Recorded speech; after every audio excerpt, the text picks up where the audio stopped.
the facts as we know them. And so I'll just read through this.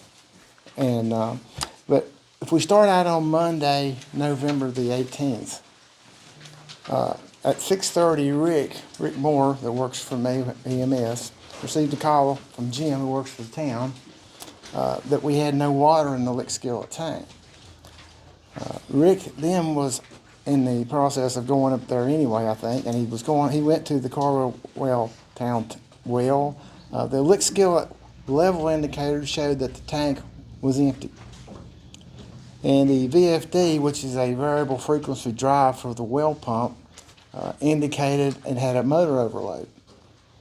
Rick went and reset the VFD. It went back to normal indication. He then tried to turn the pump back on to automatic. The well pump motor could not turn the VFD, so the VFD went back to motor overload. At that point, and I think at point in time, we had several conversations back and forth with me and Rick, but Rick called C.L. Boggs of Boggs Municipal, who does a lot of work for the town and was familiar with our system, and he suggested to try some things on the motor. The motor shaft was very hard to turn. The question was, is it the motor or the pump? At this point, we don't know which it is. And just so you know, the pump itself was down in the well. The motor for this particular pump was on top, where you could actually see it. CL had suspected it might be the motor, so Kevin, that works for him with Boggs Municipal, found us a new motor. And at that point, Rick followed the proper protocol for notifying the Virginia Department of Health of our situation, in which he was told to issue a boil water notice. This was relayed to the town office, and this was done. Then on Tuesday, November 19th, Boggs Municipal picked up the new motor pump and delivered it to the well site. After they removed the motor, it was discovered that it wasn't the motor itself, it was the pump that was bad. The existing motor for the pump had checked out to be running okay.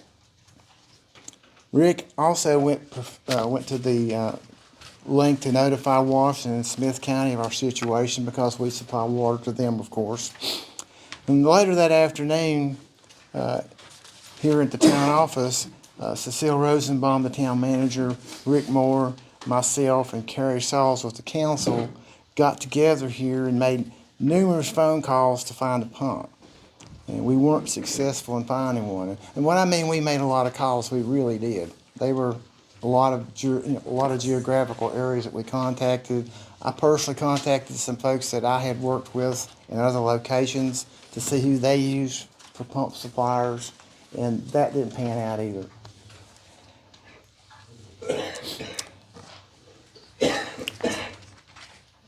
And after that meeting, after we couldn't find anything, it was getting later in the evening, Rick and I went back to the number 10 well site, the well site that was still working properly, and adjusted that pump to get the maximum pump capacity out of it, because we knew we were in for a long road of not having any water from the main supply, which is the Carwell Town well.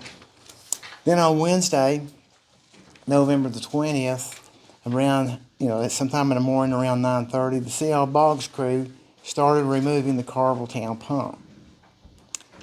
And somewhere along that line, Rick had contacted Buchanan Pump, which is located in Pound, Virginia, and was told that they had a submersible pump that we could use on a temporary basis until a permanent pump could be located and put in. The temporary pump, however, can only pump around 175 gallons per minute, and we normally need at least 500. So you can see the shortfall we had there by putting in the temporary pump. And then on Thursday, November 21st, the C.L. Boggs crew picked up the temporary pump and brought it to the Carwell Town well and installed it. We were now pumping water on a limited capacity into the distribution system, which was that 175 gallons per minute. On Friday, November 22nd, Kevin, who with Boggs Municipal again, located a submersible pump that would satisfy the needs of a permanent pump. And it was determined it was located in Mississippi. And on Friday evening, a meeting was held here at Town Hall with town staff, 2 members of council, Crossroads Engineering, and C.L. Boggs by telephone, and the submersible pump was ordered. The distributor of the pump confirmed it would not be ready for pickup until Tuesday, November 26th.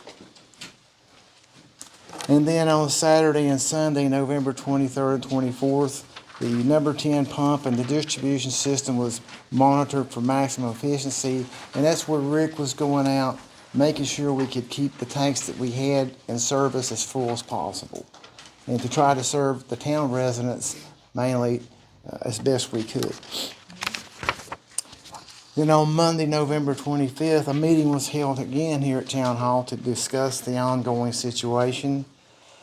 Present at the meeting were 2 members of council, members of the health department staff, my staff, AMS Incorporated, Smith County staff that included the county administrator, and some newly elected town council members. A conference call was held with C.L. Boggs and Crossroads Engineering to discuss the new pump and installation. Piping for the new pump was also discussed, which we had to have, and Cecile made arrangements to have the pipe picked up on the sample load with the pumps. So she took care of that part. Then on Tuesday, November 26th, we were informed that Smith County had opened a valve that could serve the Smith County residents with the exception of the Midway area. I think that includes Pleasant Heights and some other areas that could be served. The pump and piping were picked up and delivered in Saltville that night. So the truck got back that night with this pump and the piping. And on Wednesday, November 27th, the C.L. Boggs crew arrived at the Cardwell Town well site and installed the new pipe and pump. And don't hold me to the time, somewhere around 5 o'clock that evening, we started pumping water at the full bore of the pump that we had replaced. The pump and distribution system were closely monitored to get the water properly disinfected and to make sure the tanks were starting to fill back up. So it was kind of a tricky thing of getting these lines filled back up, getting the tanks filled back up. And one last thing I'd like to add before I conclude the report, I'd like to give out some very special thanks. And the first one goes to Rick Moore. He's the guy that working for me that really kept things going. You guys just can't believe how many hours he spent, some long, almost all-nighters, of trying to juggle the water to keep as many residents in service that we could possibly do. So I can't thank him enough. And also my support staff. Yeah, that's a good one. And also my staff, Sean Womack works for me. He's previously worked with some pump situations, and he's very familiar with pumps and so forth, and he was very helpful. And I can't forget Homer Blevins, who works down at the wastewater plant. If he hadn't held down the fort there, we couldn't be doing what we were doing. So my thanks goes out to him too. And I have to thank all the town personnel, especially Cecile, and all the things that you helped us do, and especially getting that truck to haul that pump and pipe. That was quite an awesome thing, I thought. And Jim, we can't thank him enough. He stayed around with Rick a lot. He was the gopher at time, wasn't he? Yep. When you couldn't be at 2 places at one time, Jim was extremely helpful in that situation. And of course, we always had the assistance from Crossroads Engineering. We always knew we had them in our back pocket to help us make decisions. Because I don't want to leave these guys out either. And we had assistance from Smith and Washington County. They understood the situation we were in, because we normally supply them with water, of course, and we couldn't anymore during this dilemma. And another great big thanks goes out to C.L. Boggs and his crew. I mean, those guys came in there and they put that stuff in, and they worked hard. They didn't take any breaks. They just kept going. And I think a lot needs to be said for those guys. They did an awesome job. And everyone else who I've probably failed to mention, I know I've had a lot of support from a lot of people in pulling off everything that we did, and I just want to thank everybody. And with that, Mr. Mayor, I guess I can conclude the report unless you want to ask me any questions or anything. Council, have any questions? Are we gonna go down the road? Ms. Johnson? Thank you all for everything that you did. Thank you. Thank you very much. Thank you. Ms. Goff? Thank you. And I can tell you Rick worked all night because he texted me at 1 and 2 o'clock in the morning, giving me updates and what was going on. Thank you. Yeah, thanks for everything that you guys did. I did have just a couple of questions. Number one, just in terms of troubleshooting, I'm just trying to figure out how we can make this process, in the event it happens again, as efficient as possible. It seems like we lost at least 24, maybe more hours just troubleshooting, whether it was the motor or the pump. Right. Is there any way that, that process can be expedited in the future? Is that just the nature of? Well, in this particular situation, we all can be Monday morning quarterback, right? We could go back and say, well, maybe we should have on the first day took the pump motor off to determine it wasn't the motor. That would have saved us 1 day probably. That would have, in learning going forward, I would know that in the future myself. So I've that's learned. added to the kind of protocol. Yes, sir. next The time. protocol that we would follow, along with having backup systems and so forth, along those lines is how I would think that. I hope I'm answering your question, Mr. Comer. Yeah, no, that did. And then the other thing is obviously, why didn't we have a backup wheel or a backup pump? Well, that had been discussed before, and action wasn't taken on it for whatever reason. I won't get into that. I don't know. But of course, going forward, we know how to handle that. We've already started talks about backup pumps and so forth. And to mention that, this was just the well pump that went down. We also have a booster pump there that has to pump from the chlorine contact tank at the site. If it goes down, we don't have water either. So there's 2 pumps to keep in mind there going forward. Right. And I think we've discussed obviously the importance of having all of those backup systems. Yes, I've learned a lot just going out there and looking at it it seems like we've got a lot of single point failures in our water system with no backups at this point. So that's obviously concerning going forward, which is, we've already talked to Darian with Crossroads. I think we're gonna come up with a plan to figure out what we need as a backup. So it sounds like obviously backups and then potentially increasing the efficiency of diagnosing the issue. If this ever happens again, which hopefully it doesn't, we at least can be offline for much less time than we are now, right? That's correct. And then the final question I had was about the Plaster Co. hookup with Washington County. Is that something that you're comfortable talking about as a possibility? Yes, and this is something I talked with Cecile about. That she, if I understand, if you were going to pursue that could have helped some. Now, Darian can probably speak more on this than I can, because I don't know the hydraulics, but I know some water could have been given to us if that connection, which is a fairly short connection as I understand it. And I won't get into the details of what it takes place. That's kind of over my head as to how we do that. But Cecile, I believe, if I understand, you're going to follow up on that. Okay. Darren or Rick, do you want to talk to what that Plaster Co. hookup could potentially do if we get that done? And then also the difficulty of getting it done. It doesn't sound like there's much to it. I don't think that I'm familiar with the facilities as they've been constructed. I know the general alignment, where they start, where they terminate. It's my understanding we're a couple of joints of pipe from being able to make that connection with Washington County. We have not reviewed the hydraulic capacity of the interconnection, but as we look ahead to those discussions about how do we minimize this risk in the future, those interconnections, inventories of spare parts, and as you mentioned, training are going to be whether it's troubleshooting, maybe it's maintenance, maybe it's a whole host of things, but I think all of those aspects need to be included when we sit down and start discussing, what happened, how do we minimize it going forward. But that interconnection is a key component, but I can't speak to the hydraulic capacity. All right, and thank you again, and thanks to Rick who kept us updated at all hours of the night on. Rick's work here has been phenomenal. You had Jim Wyatt by your side pretty much the whole time, so that's all I've got.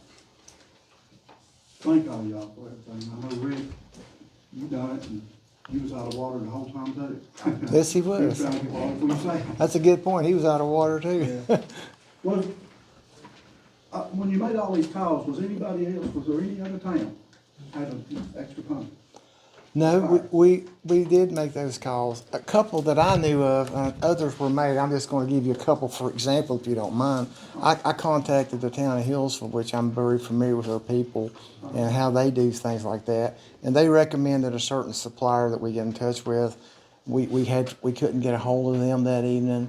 And also with Carroll County Public Service Authority, I had reached out to them. And I know some other contacts have been made. We knew that Chilhowie couldn't help us and Marion couldn't help us. And None of those had another pump? nothing that would work for us. No, sir. That's all I know. That's how I understand it anyway. I'd like to say thank you, Rick and Jim, for your hard work. Appreciate you. Thank you. Thank you, sir. All right, we'll, go ahead, move along to citizens time. I thought it sounded you could consider a 5-minute recess. I'd like to consider a 5-minute recess. Anybody else?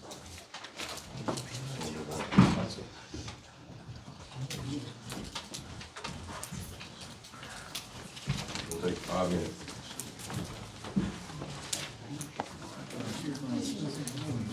This, Ms. Sheets. Good evening. I hope everybody's doing really well. Chris Sheets, I'm here from the Saltville Library. Just want to let you know about a couple of things we have going on. We have always done a lot of children's programs, and recently an adult told me, you don't have anything really fun for adults, so get on that.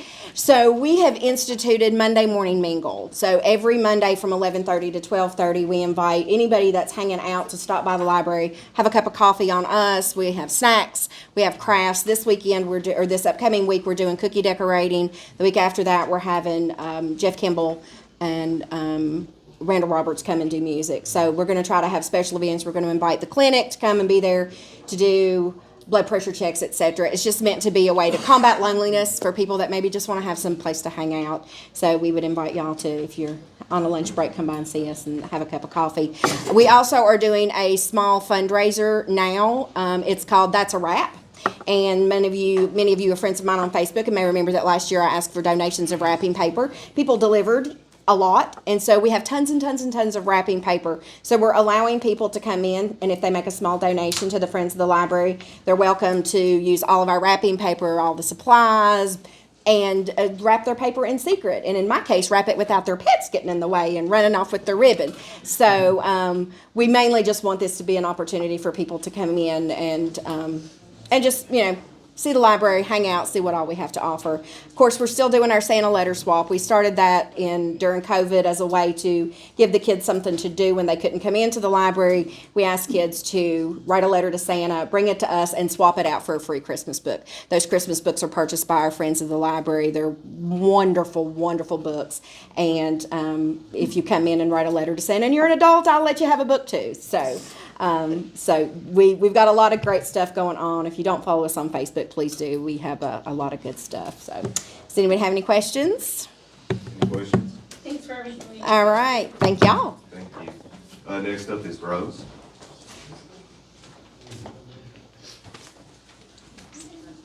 Good evening, Mr. Mayor, members of the council. Just here for our regular update.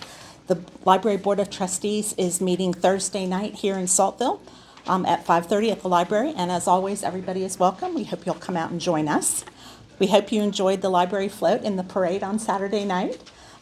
We had a lot of fun putting it together and a lot of fun having people from each town ride on the float in each of the parades. So now we're challenged. We don't know what we're going to do next year, but it'll be hard to top that one. I want to thank Cecile and the town crew for doing some work on the basement. Last time I was here in October, we were kind of in extremis, and since then the mold retardant has been applied. The gutters have been checked. I think they need some repair. The hole in the wall has been patched, and we're now waiting for some dry lock to be applied. So we're very, very appreciative of that. And in the midst of everything else that was going on, I appreciate that getting done. Finally, I just wanted to remind everybody that our digital navigator, who is our AmeriCorps service member, is in Saltville every week. She's here now Monday mornings, starting at 11 when the library opens. She's here every Monday except for holidays. And finally, just to let folks know that we're starting to pull things together for our annual Kirby Scholarship. The library received a bequest some time ago, and every spring we give one $500 scholarship to a graduate of any Smith County high school to help them in their college endeavors. So with that, I will stop and see if anybody has any questions for us. Anyone have any questions? Rose? I had one short question. With the dry lock, how warm does it have to be to apply it? I guess I'm directing it to either you or. Yeah, I'm directing it to Hunter, because he's the one that's coordinating everything. So tomorrow we'll be installing a dry lock in the basement there, and the temperature will be up to about 65 degrees tomorrow, so we should be good. All right, sounds good, thanks. Thank y'all. Thank you. Next is Julie Hawkins.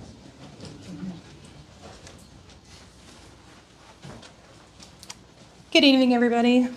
Some of you know me, some of you don't. I've had the pleasure of meeting some of you in person. I have tried to communicate with all of the people who sit in front of me and received mixed results. I've only received communication from 2 of our council members in response to an email. One's responded to me in person. Everyone else has ignored my emails and my phone calls. This, on top of the water issue, is a crisis of leadership in this town, and it needs to be addressed and addressed immediately. I have a semi-prepared statement, but I have additional comments that I would like you to hear as well.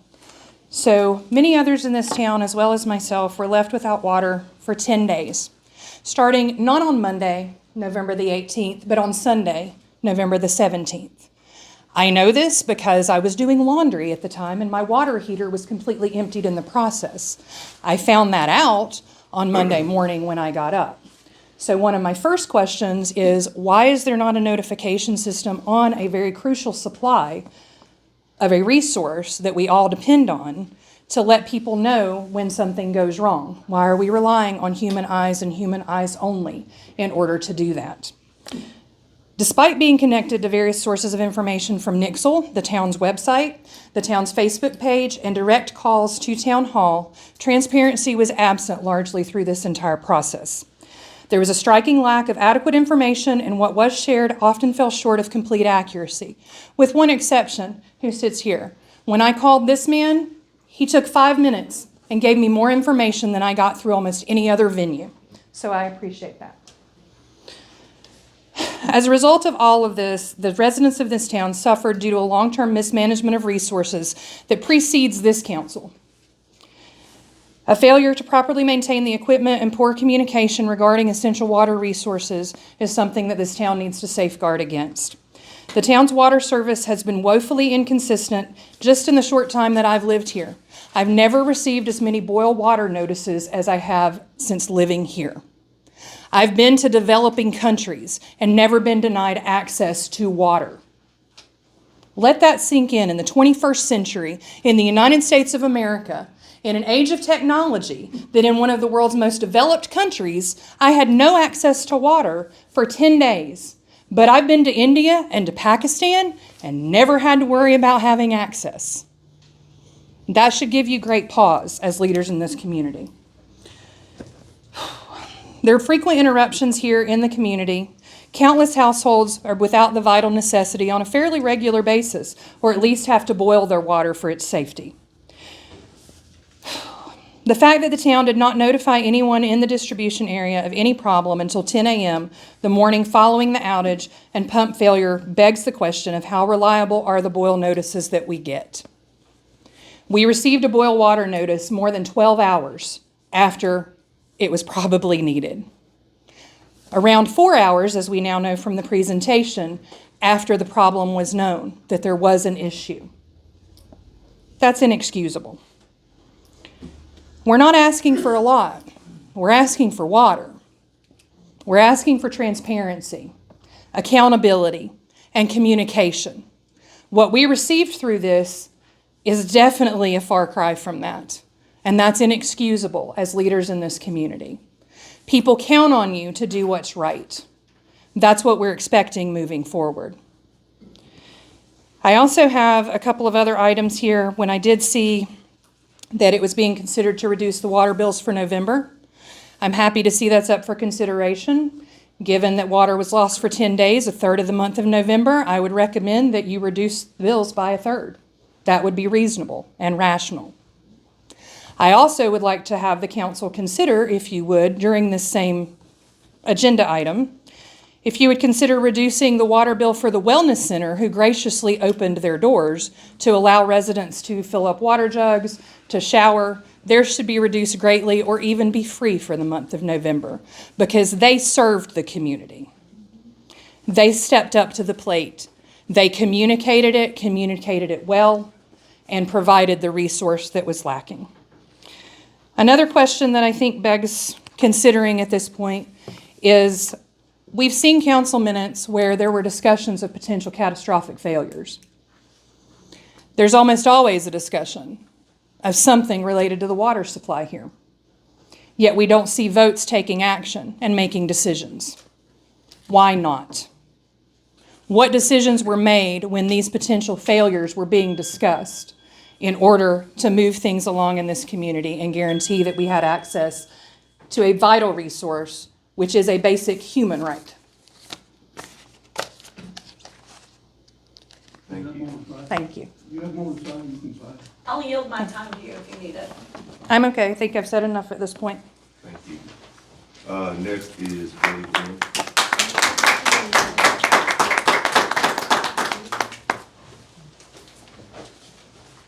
Thank you, Mayor. Thank you, Council. Just want everyone to know this is a hard time of year for everyone, and with prices and everything going up,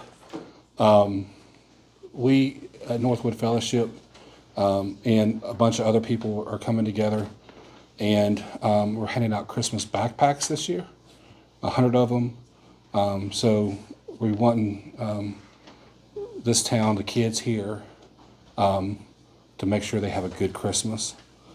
And also, it's going to be Saturday night from 6 to 8. And we'll have hot chocolate, candy canes, and we'll also be handing out blankets at the stage. And so we invite everyone to come out and be a part of that and just come together as a community and just help the children. Thank you. Thank you. Next up is Kim. Hey, guys. Okay, following Julie's gonna be a hard thing to do. I also reached out to a lot of you. I did receive responses from more than she did, I think. As someone who did not grow up here, who grew up over the hill in Chilhowie, who chose to live here, who lived in the town limits forever, paid taxes, did all that, it was very disheartening to our family when the county people were not thought of in regards to the water. Now, I understand the town has the town obligation, but I live in the spot where we did not get water back until Thanksgiving morning. And, like, I didn't worry as much for our family as I did for others who had elderly family members who were sick, who, you know, it was a constant, how do they pick up these big jugs of water? And that was another thing that should have been thought out. Like, do you know how many bottles of water it takes to flush a toilet? I do. It's 7. It is 7 bottles of water. Like, how is someone who's elderly or, you know, something like that able to carry these things and do these things? Like, I was fortunate, you know, it wasn't a struggle for us. Another issue, which my husband so kindly brought up to some of you at the fire hall, was on our way to the showers at the wellness center was the car wash being on. So imagine you're without water for 10 days, 12 days, driving to the wellness center to take a shower, and the car wash is going. People are washing their cars. I mean, that was horribly insensitive. He was told that that hadn't been considered until that moment, but, I mean, it had been said that there had been an email sent. You know, whether, you know, things circulate, whatever. There was, like, it seemed like there wasn't as much consideration going into some of these decisions. You know, I lived down the road from you, Eugene, for years. Like, we paid our town taxes, you know, forever. But when it came, we moved literally one street over from town limits, and we didn't have water. And that was not, I was told by county people and different people that we probably wouldn't have water until they replaced the pump, and they were correct. I mean, they told me that day one. Hey, look, until there's a new pump, you're not gonna have water. Nobody in the town told us that. They kept telling us we would have water. I think that was something that needs to be addressed in regards to, if we have a contract with the county, how do we make sure that people in the county continue to have water too? Because that's a whole chunk of Saltville. Pleasant Heights is a huge chunk of Saltville. Edgewood is still in the town limits, but that's a huge chunk of the population of this town. And, you know, as someone who chooses to live here twice, not once but twice, we chose Saltville. And we love the community. The town workers were fantastic. Like, and I've told every one of them that I've seen, thank you. Because, like, they really answered our questions. They worked their butts off. There was some discussion about why there was never an emergency council meeting called. Like, can anybody tell me that? Like, why we couldn't get 3 people together to have an emergency council meeting? As a citizen, that's insulting to me. And I know some of you tried. I do know that. It just seemed like we couldn't get enough on the same page. And I just hope moving forward that is considered as something, hey, we need to all be on the same page. When we're talking about our town, it needs to be not you and you together and you over here. It needs to be a cohesive group working together for the betterment of this town. That's all I'm going to say. Thanks, guys. Thank you. Next is Matt Trader.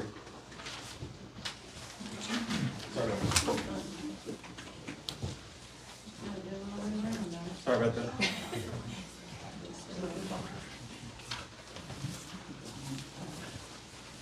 Thank you all.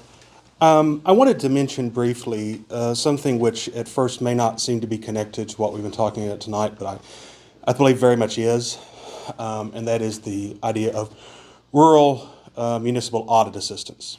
I had been fortunate enough to be sitting on the Water Sewer Committee for this past year, where we've been talking about some of these logistical problems we've been facing. And we know that, as we've mentioned, a lot of these problems are longstanding, and they're rooted in time, rust, and a lack of money. You know, those aren't people that can be blamed; those are just forces. As we've had a problem in the last year to 2 years with trying to simply get one aerial sewer line replaced, because we have a $3.5 million budget, and it's an $83,000 item. We're thin. It took us a long while because as you know, you put out bids and can only get one bidder, and you were strung along by a certified public accountant for too long. This fall, I had the opportunity, another member of the state legislature where I had previously lived had a citizen lawmaking workshop where citizens could come in and talk about proposed legislation. We were able to draft a proposal, very brief, 1 to 2 paragraphs, which outlines a budgetary item for the next year, which would consider either funding or research to fund rural and low-income county municipal audit assistance, so that towns like Saltville, with the budgets we have, can get ahead of having our audits in line so we don't get behind in the same way. I have language of that. I'm willing to share that with council or anyone who's interested. I hoped that our state representative would be here. I'm not sure that he is. I'd like to forward that to him as well. I think that going forward will be a stitch in time that will save a lot more. So I just want to bring that up as something going forward. And thank you all. Thank you, Matt. Okay, next on the agenda is the approval of the agenda. I have a motion to approve the agenda. Do I have a second? I'll say. All in favor? No, discussion, All in favor? discussion time. We have a motion, a second, I'd like to discuss. The discussion is, Do we have a financial report, and are we going to get a financial report? No, there's not one in here. I didn't have time to pull it together. Any more discussion?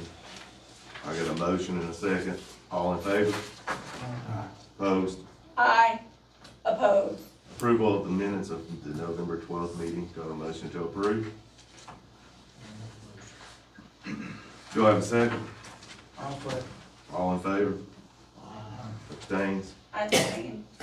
Committee reports, Ms. Johnson, I have none. Mr. Sauls. As far as water and sewer goes, we pretty much covered that. We had several meetings on that. The question has come up several times about backup pump system. One of our committee members used to be Public Works Director, informed me that for the last year that we did have backups, and when they went to find a backup, there was not one, so those questions are coming out. As far as tourism goes, I met with the tourism committee last night. The county, they're working on several things that we can't let out just yet, but there's some big things happening in the county, so be prepared for that. Thank you, sir. Mr. Call? Mr. Call? Mr. Call? The audible, soon-to-be mayor, Bullock? No. Thank you. Now on the old business discussion of the installation of the flow meter, Mr. Saul. We had tabled this last month. Did we get a price, Mr. Johnson, yet, or? no, sir, I haven't been able to get in contact with the gentleman yet. I'm gonna try him again tomorrow. Okay. I guess we need to table that to January again, just, I know there's some pipe discussion too, where the pipe stops. Yes, we need to get together some more information for him too, which we're gonna try to get that done pretty quick. Thank you, sir. Next is the, consider the reduction of the water bills, sewer water bills. County manager. Yes, we have had several phone calls and, obviously, you know, because of the recent water loss event, you know, I would recommend that council consider, reducing the water bills, that will be on this next month's read. We just sent water bills out, but that reflected the last reading, so it didn't include the time that we had the water loss event. So it'll be coming on this next one. Tammy and I've looked at it today, and we're looking at approximately 250 households, I think, that were affected. And my recommendation off the, you know, from what we looked at today was that we do an across-the-board credit on those water bills of, I'm gonna propose $35, which is a little over a third of the percentage of the, you know, of the actual, based on the water usage in that bill. So, it would come to a water loss to the town in revenue of about $9,000. What's the county doing? They are considering the exact same thing. They're looking at it across the board, but their board meets Thursday night to make a final decision. So they're looking at the same thing. What's council's wishes? I make a motion that we accept that. I think there will be more than that. These people been out all that time, during the holiday. I'll second to discuss. Okay, you got the floor, Mr. Collins. I just think it was out a long time. I mean, during Thanksgiving week and everything, there's a lot of stress and everything on it. I think $35, I mean, I'm sure they appreciate it, but I think there will be more than that. What do you feel? I'm for giving them the whole month. I don't know if it's feasible.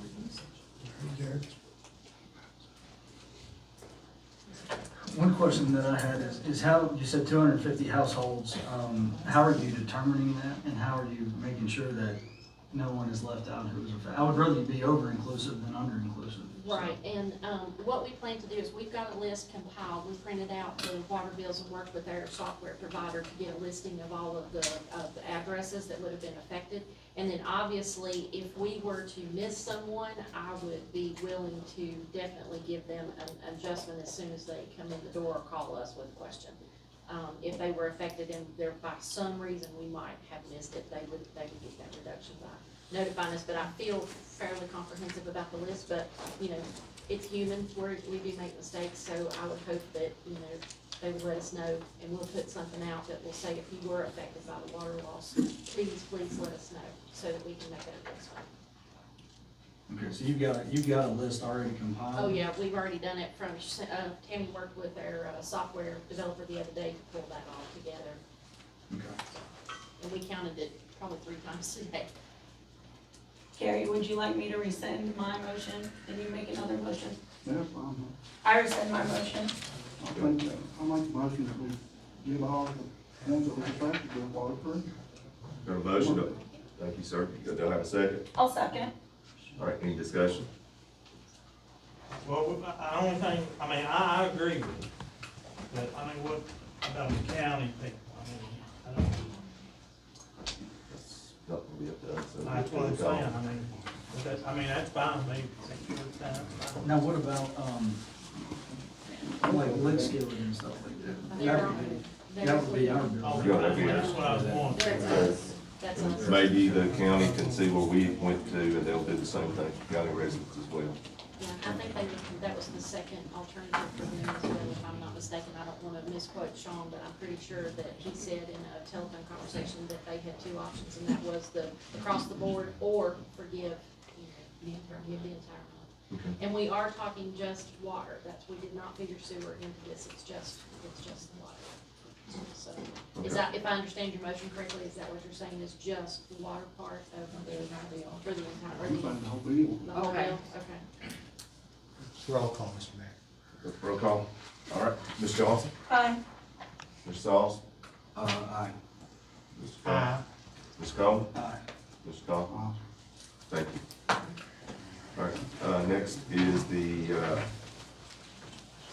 got it, the consideration of the declaration of surplus. Ms. Sauls? It's, what it is the drive shaft for the pump that was in, is stainless steel. And then also the pipe that was up there that was moved, I mean, it's worn. It should be, not surplus to scrap. To get it to scrap, and to sell it for scrap. I do know that, Mr. Boggs is interested in the shaft part. He will give us the scrap price for it, whatever that scrap price is. But it's considerable amount of pipe up there. How much is up there, Gary, the stainless steel shaft? 250 something feet, maybe. About 10 pounds a foot, I think is what, on that diameter, so. I'll make a motion that we, sell that, stainless steel pipe and the pipe that came out of the ground, the old well casing for scrap. Okay, do I have a second? Any discussion? We don't need to keep that for any reason, right? It's useless to keep it for